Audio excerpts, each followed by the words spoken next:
muchas gracias a la SEM por invitarme a este ciclo de conferencias.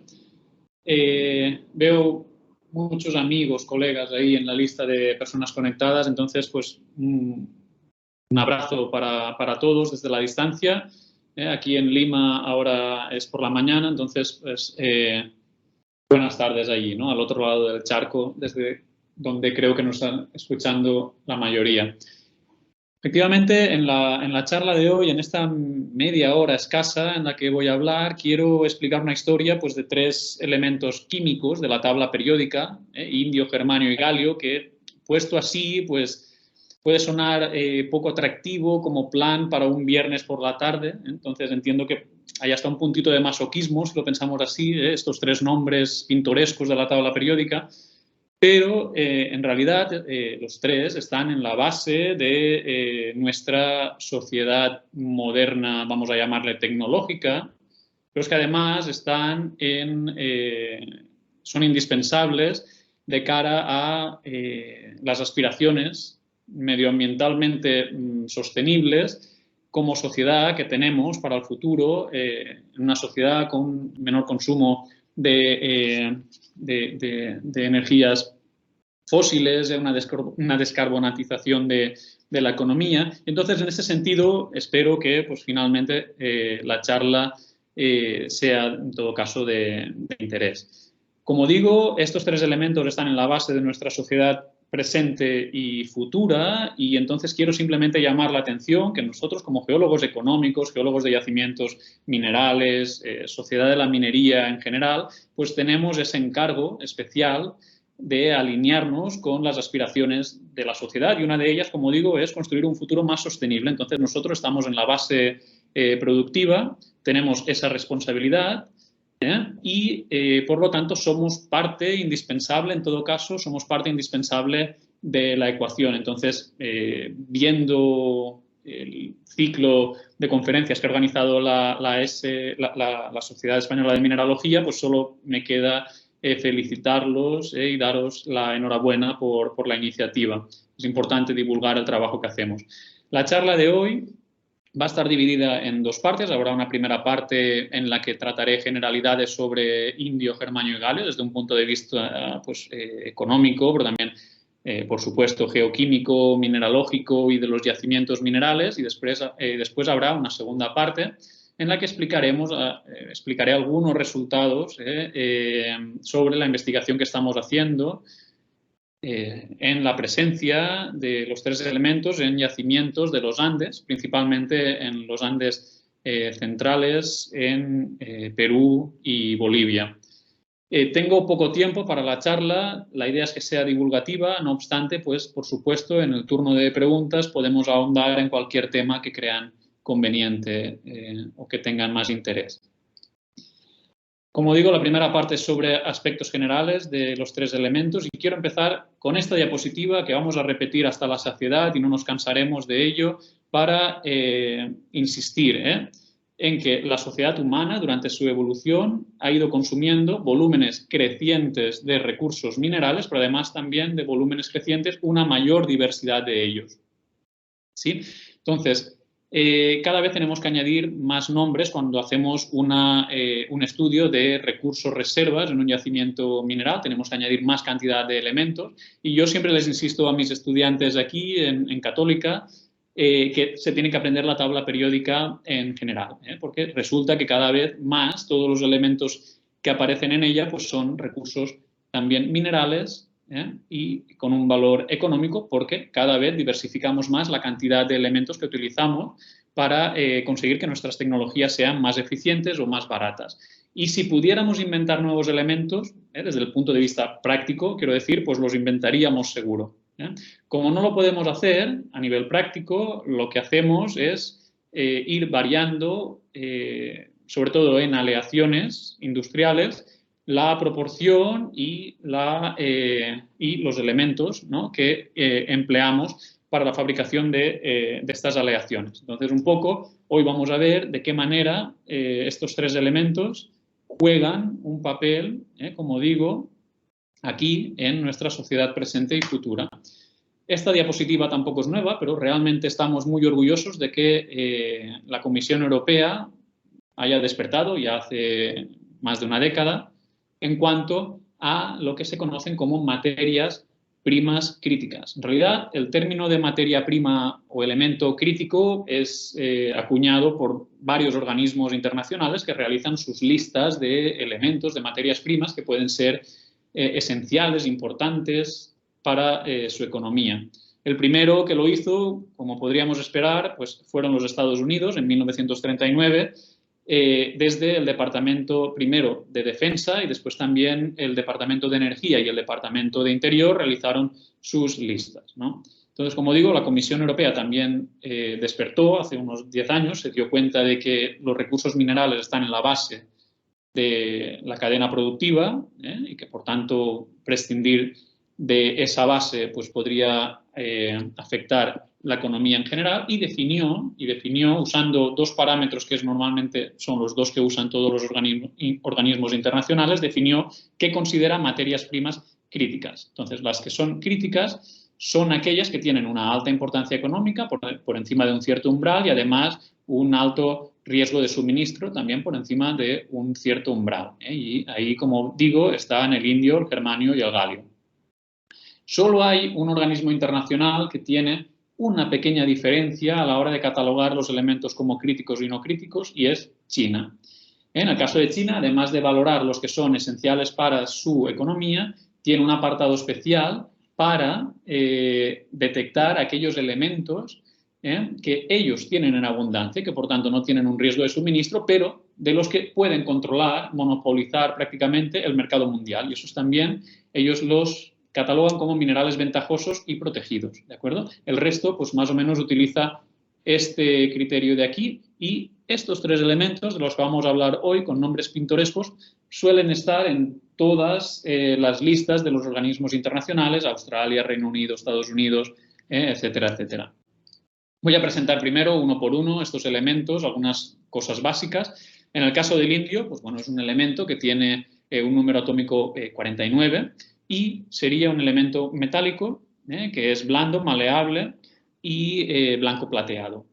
Lo más importante aquí es destacar sus usos. Se utiliza sobre todo en forma de hito. El hito es indium tin oxide, es una aleación y esa aleación tiene la gracia de que es conductora cuando se deposita como una película fina en la superficie de una pantalla, ¿no? Y que transforma datos eléctricos en una forma óptica, ¿no? Entonces, pues resulta que tenemos indio en todas las pantallas planas y en todas las pantallas táctiles que en este momento podáis tener delante, ¿no? De vosotros.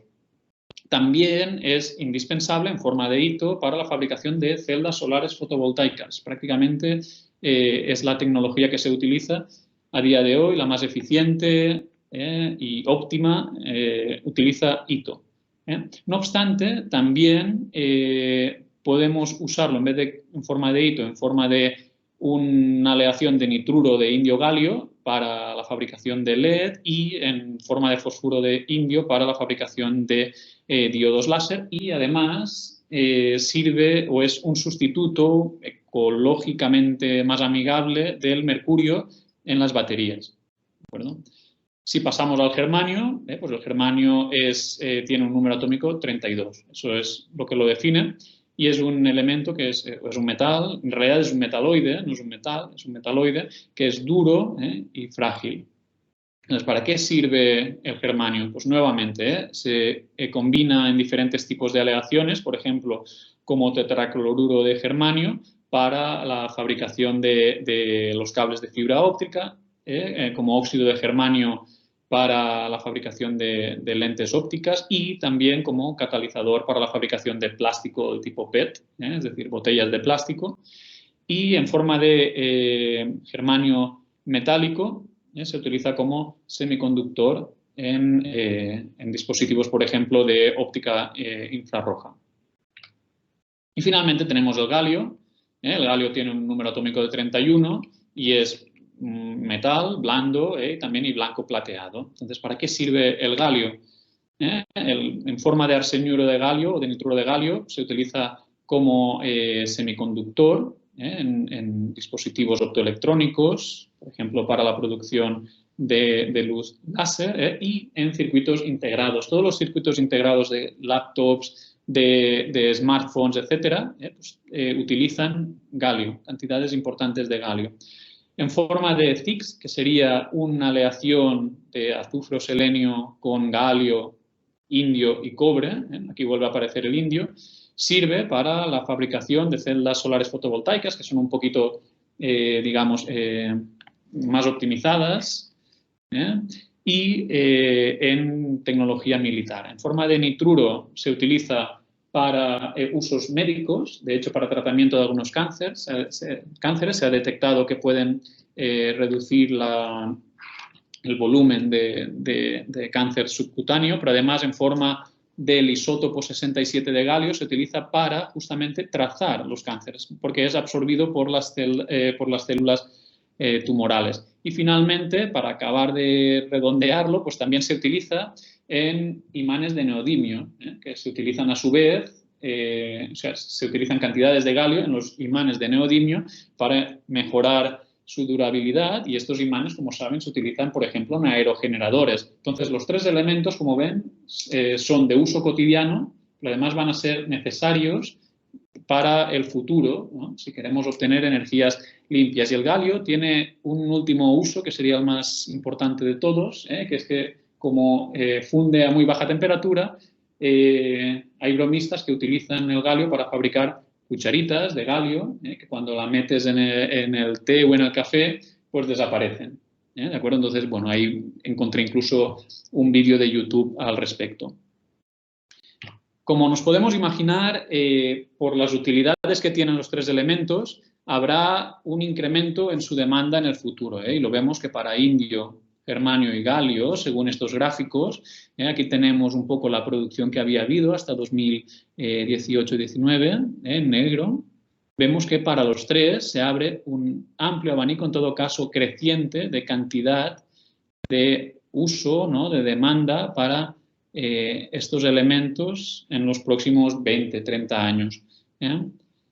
Además, aquí pongo el cadmio. El cadmio es un elemento con muy mala fama, pero resulta que también se puede utilizar en dispositivos tecnológicos y recientemente también en la fabricación de celdas solares fotovoltaicas. Están aumentando poco a poco su optimización, pero simplemente quiero llamar la atención de que este elemento, cadmio, que normalmente es pernicioso y que viene muy asociado, como veremos, a estos tres, también hay una previsión de incremento de demanda. Y entonces, siempre que llego a este punto o cuando hago este tipo de charlas, me preguntan, ¿pero eso cuánto vale?, ¿no? Entonces, aquí me descargué los gráficos de evolución de los precios para indio, germanio y galio a cierre de los mercados del viernes pasado, y podemos ver en el caso del indio que tenía un precio de $457 por kilogramo, el germanio de 2.200, casi 2.300 dólares por kilogramo, y en el caso del galio, pues ahí tenemos 677 dólares por kilogramo. Y eso, para ponerlo un poquito en perspectiva, pues actualmente la plata tiene un precio de 23 dólares la onza, que equivale a más o menos 725 dólares el kilogramo, si hacemos la conversión.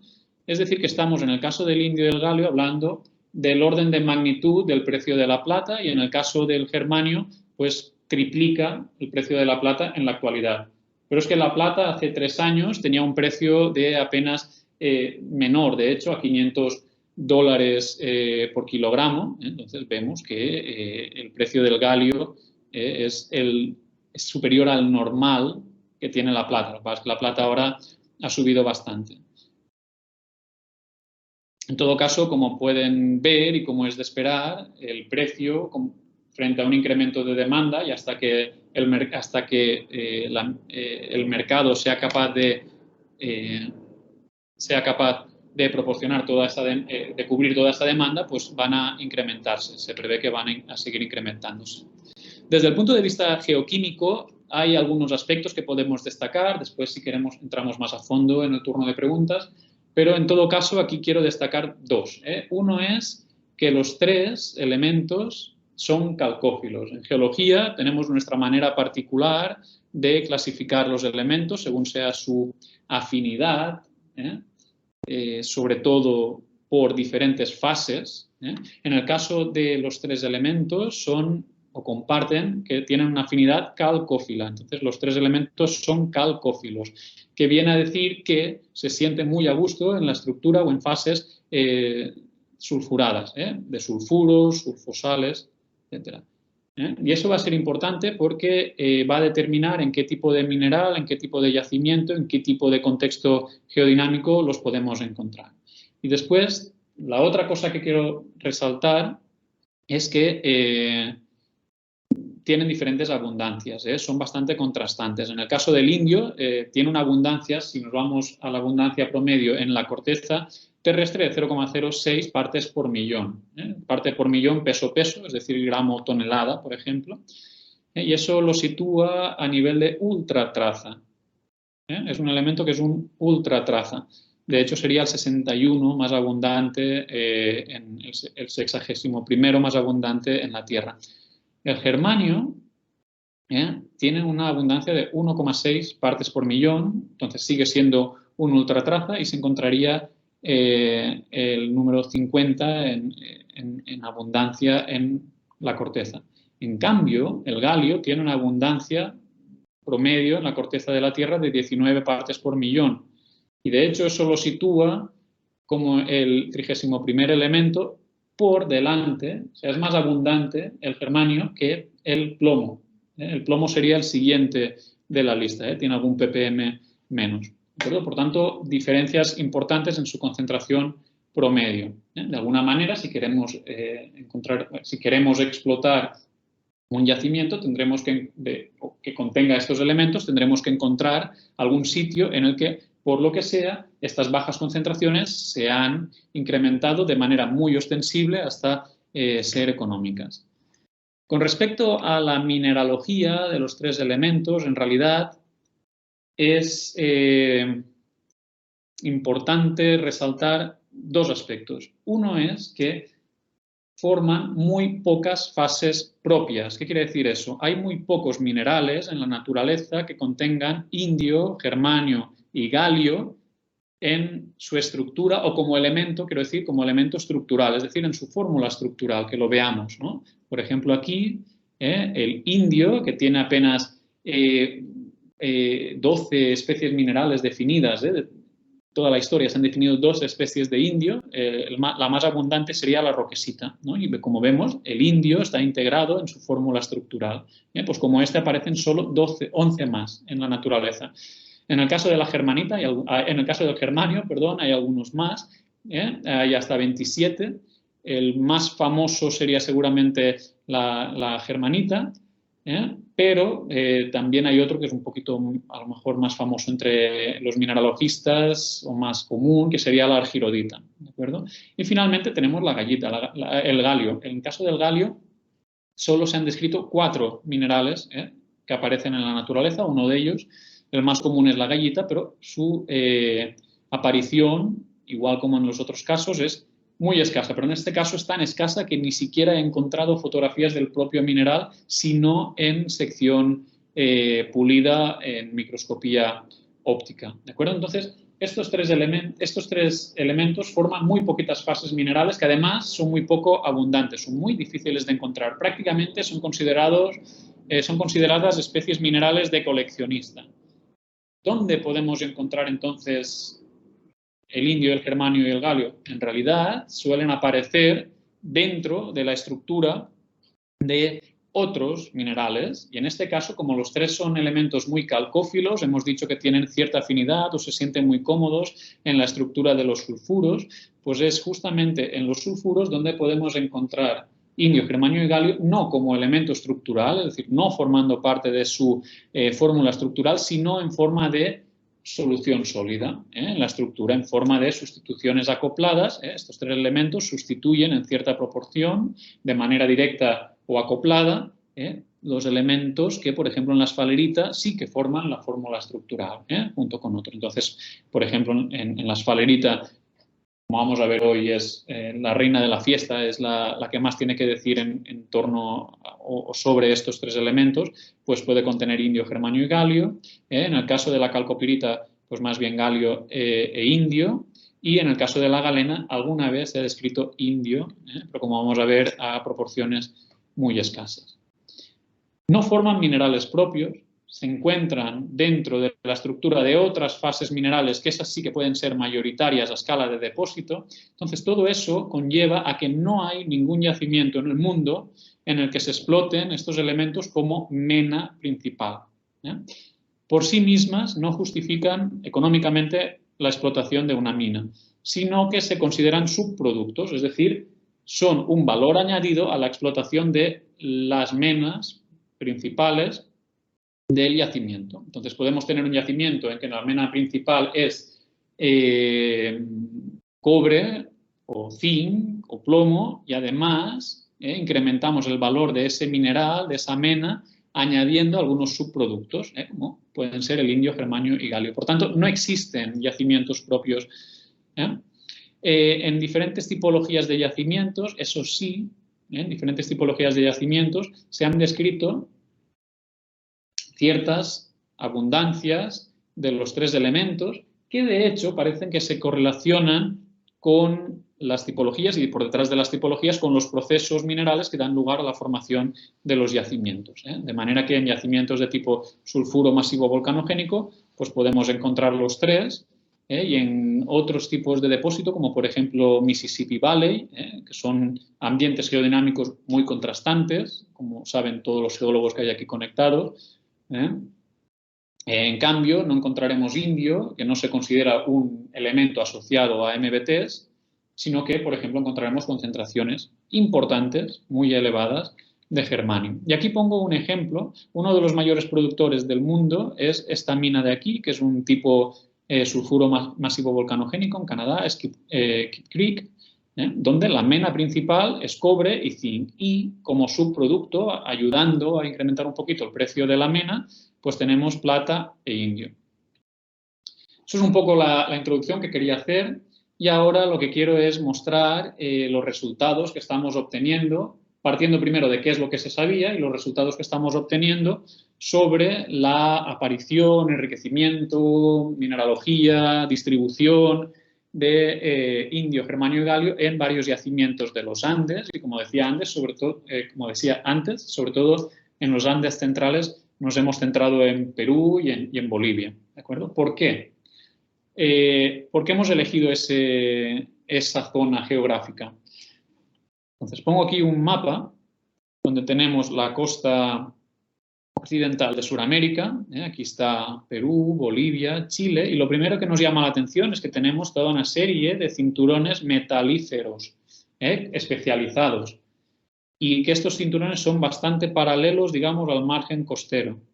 Son cinturones de muchos kilómetros de longitud, que además, como digo, tienen importantes diferencias en su contenido metalífero, pero también en las tipologías de yacimientos minerales que alojan.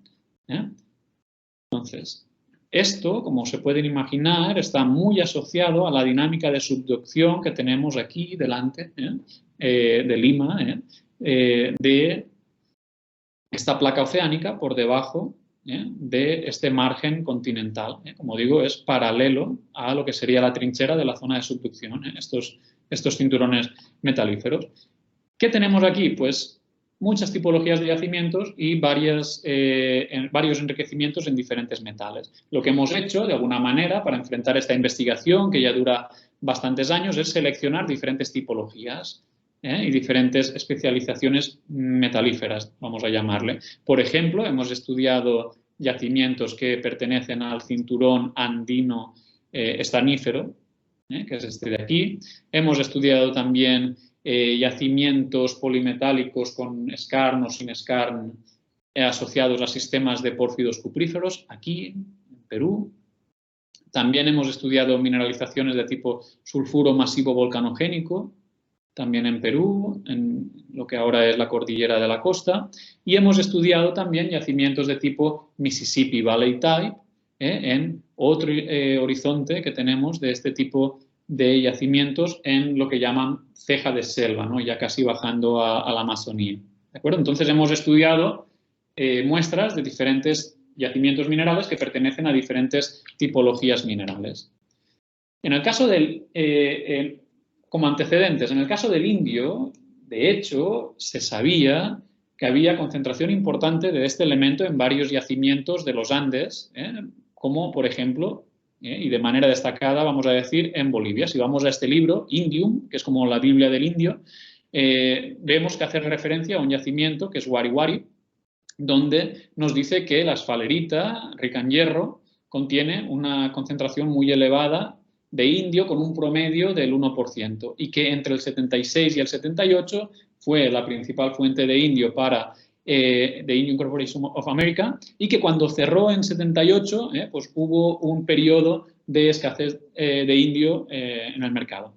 Ahora, Wari Wari se sigue explotando, de hecho, a nivel más artesanal, a partir de cooperativas mineras, y esta información, cuando llegamos allá por primera vez, y hace muchos años, era totalmente desconocida para los mineros.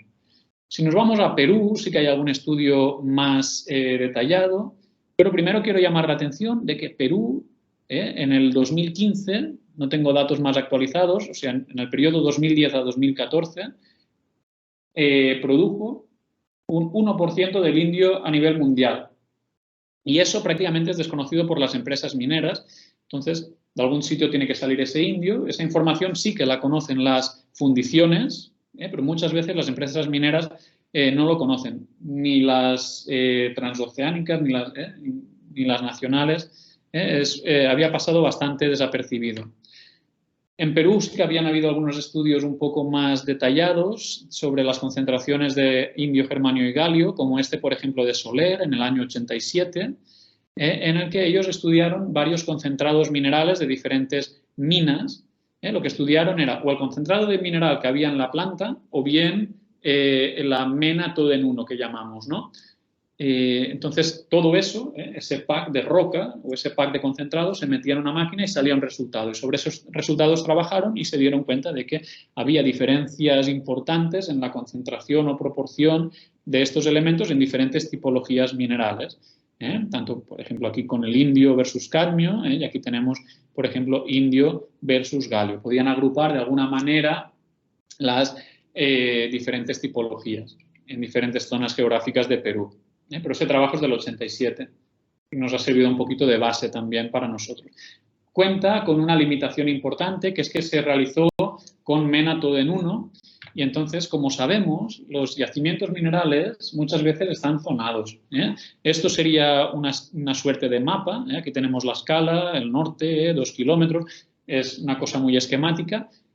Vamos a imaginar un yacimiento que esté asociado a un intrusivo, entonces en la zona tendríamos un intrusivo en la parte central del sistema y después toda una serie de halos de mineralización con diferentes metales, pues típicamente una zona rica en cobre cerca de la fuente magmático hidrotermal, después una que sería rica en zinc, finalmente una en plomo zinc y después podríamos tener incluso una más rica en carbonato o en plomo, ¿de acuerdo? Entonces, ¿de dónde vienen las muestras que se analizaron en estos estudios? No lo sabemos. Sabemos que estos distritos o que los yacimientos o que incluso los cuerpos minerales pueden tener zonación metalífera en cuanto a los elementos mayoritarios. La pregunta que nos hicimos es, ok, pero también hay una zonación en la distribución de indio, germanio y galio. Y vamos a intentar dar respuesta a eso. Y la otra cosa que sabemos muy bien los geólogos es que también la mineralización no se produce solo de una vez, sino que se produce por etapas y que para un mismo mineral podemos tener diferentes generaciones. Le llamamos así, generación, ¿no? Entonces, por ejemplo, para este mineral de aquí, veo que tengo una primera generación, pero en una segunda etapa de mineralización puedo tener una segunda generación y luego una tercera que corta las dos anteriores y una cuarta que corta las dos anteriores. Entonces, si yo analizo todo esto en su conjunto, lo que obtendría sería una concentración promedio de todo. Lo que me interesa es analizar cada una de ellas por separado, ¿de acuerdo? Para, de alguna manera, poder decir también qué generaciones de ese mineral están más enriquecidas o empobrecidas a lo largo de la secuencia paragenética. Para hacer eso, pues tengo que recurrir a analizar eso con algún tipo de haz. Ese haz puede ser un haz de electrones, como con la microsonda electrónica, que nos servirá para elementos mayoritarios y minoritarios, o puede ser un láser, y por medio de ablación láser conectada a un equipo de ICP masas, también puedo analizar la concentración de elementos traza, pero la gracia que tiene esto es que lo hago en unas poquitas micras, unos poquitos micrómetros cuadrados sobre la superficie del mineral, y eso lo puedo hacer en un tipo de preparación como esta que tengo en la mano, por si alguien está viendo mi vídeo, ¿no? Donde antes, previamente, he podido hacer la determinación textural, ¿de acuerdo?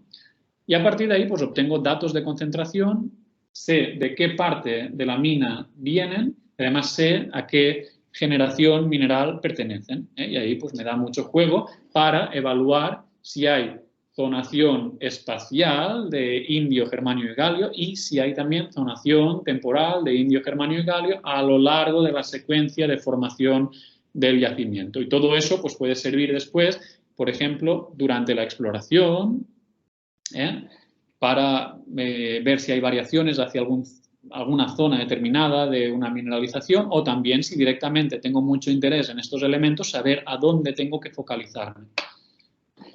Hay dos depósitos de Bolivia que estudiamos, uno es Guariguari justamente, en el que encontramos concentraciones altísimas de indio. No tuvimos ni que ir a la ablación láser. Solo con microsonda encontramos concentraciones de hasta 3,5% en peso de indio en la estructura de la esfalerita, y concentraciones de más de 2,5% en peso en la estructura de la estannita. Por tanto, concentraciones muy elevadas. Me doy cuenta, por ejemplo, si miro la esfalerita, que está asociado a una esfalerita rica en hierro, no a la más rica en hierro, y como tengo todo un control paragenético, sé que esta esfalerita es una de las primeras que cristalizó en el sistema en un ambiente de baja transicional a baja intermedia sulfuración, para los que sean más geólogos. Y la otra cosa que vimos es que había una correlación 1 a 1 dentro de la estructura de la esfalerita con cobre, de manera que sabemos que eso es porque se da un esquema de sustitución de este tipo, en que un átomo de cobre más un átomo de indio sustituye 2 átomos de zinc. ¿De acuerdo? Eso va a ser importante durante la charla. Fuimos a otro depósito cerquita, que era el de Ánimas, y encontramos lo mismo, pero todavía más espectacular. Concentraciones de hasta 10% en peso de indio en la esfalerita, hasta 4% en peso de indio en la estannita, en varias minas de este distrito minero en Bolivia. La concentración era tan alta que pudimos hacer mapas elementales con EDS, con microscopio electrónico, ni siquiera microsonda, y vemos una correlación muy buena entre indio y cobre, enriquecimiento en uno y en otro, en las mismas bandas de crecimiento, con nuevamente esta sustitución emparejada de zinc en la estructura de la esfalerita por un cobre más un indio. Y como digo, eso va a ser importante. Por ejemplo, si nos vamos a un distrito donde estudiamos la zonación metalífera, que se parece mucho al dibujo que puse antes, donde tenemos un centro magmático hidrotermal, que es un pórfido cuprífero con cobre molibdeno, y varias zonas metalíferas pasando de más rica en cobre a más rica en plomo. Entonces aquí seleccionamos varios objetivos, fuimos a muestrear varios objetivos para tener esa zonación espacial y también paragenética. Hubo un estudio petrográfico muy fuerte para determinar las generaciones de mineral que estábamos analizando. Y para hacerlo un poquito corto, pongo aquí directamente este diagrama de cajas y bigotes, que nadie se asuste. Aquí lo que tenemos es diferentes zonas de ese yacimiento. Primero tengo una zona con mineralizaciones de baja sulfuración, y aquí pongo pues, la concentración de hierro, aquí la de germanio, la de indio y la de galio, y lo pongo en forma de gráficos de cajas y bigotes para que tenga una cierta robustez estadística.